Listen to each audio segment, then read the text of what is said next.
5 ang nasawi sa pagguho ng lupa sa bayan ng Alfonso Castañeda sa Nueva Vizcaya. Marami naman ang nawala ng bahay sa Pantabangan, Nueva Ecija dahil sa landslides. Balitang hatid ni Athena Imperial.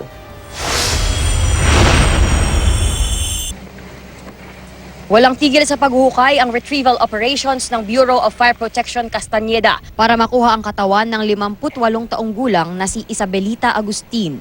Matapos matabunan ng putik at mga troso sa kasagsagan ng bagyong Nona sa barangay Abuyo, Alfonso Castañeda, Nueva Vizcaya. Sabi niya sa akin, kunin ko yung pera natin, kanya.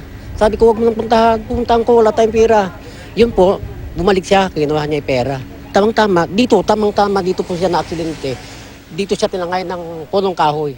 Landslide din ang kumitil sa buhay sa 4 na tao sa Purok 9, Barangay Lublub, sa Castañeda pa rin. Kabilang din sa nasawi, si Mario Mislan, Purok leader ng Barangay 9, nang tumulong sumagip sa mag-iinang Angela, 30 taong gulang, at mga anak niyang sina Jay Ann, 8 taong gulang, at 4 na taong gulang na si Jenilyn na pawang mga namatay rin. Nandoon kami, pero para akong kung nakita kong nandoon siya, umalis na ako kasi para akong ayaw kong makitang naipit siya. Kaya nakakaano naman siya, parang kawawa. Sinabihan ko naman yung mga mag-ina na susunod sana sila. Pero naabutan sila ng bahana na tabunan na.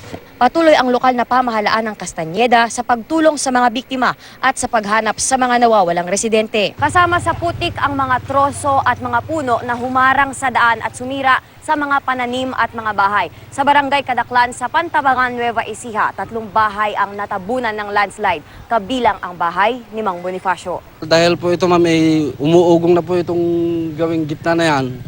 Dahil yan po talaga medyo malambot na bahagi. Kaya nung bandang huli, magsialis na kayo, namin po sa aming mga kasambahay. Sa barangay Marikit East, Pantabangan pa rin, bakas din ang pinsalang dulot ng landslide.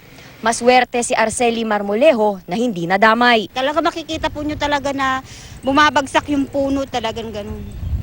Eh may crack na daw po kasi yan. Sinamantala niya ang magandang panahon para magsalba ng mga bagay na maaari pang gamitin. Athena Imperial, GMA News.